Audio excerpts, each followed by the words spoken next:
சொல்கிறாரு, புறப்பட்டு வர்றாங்க. ஆண்டவர் மோசேட்ட சொல்றாரு, இஸ்ராயல் ஜனங்கள் முறுமுறுக்கிறாங்க, தண்ணி இல்ல, தாகத்துக்கு வனாந்தரமான இடம்.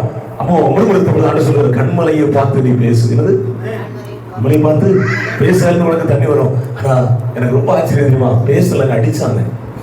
பேசுனா பேசணும், அடினா முன்னாடி அடிச்சாரு பாத்தீங்களா, அந்த ஞாபகத்தில் அடிச்சு தெரியுமா. என்றைக்கும் ஒன்று போல என் வாழ்க்கையில் கர்த்தர் அற்புதங்களை செய்வதில்லை, வேறு விதமாய் செய்ய வேண்டும் என்று விரும்புகிறார். இங்க சொல்றாரு, முதல்ல அடிச்சாரு, தண்ணி வந்தது. அதே ரோல் மாடலை கொண்டு காண்பிக்கிற பொழுது அவர் கோபம் வந்துட்டாரு. பேசுன்னு சொன்னாரா, அடிச்சுட்டான். எனக்கு என்ன தெரியுமா, முதல்ல அடிச்சா தண்ணி வரல, ரெண்டாவது அடிச்சா தண்ணி.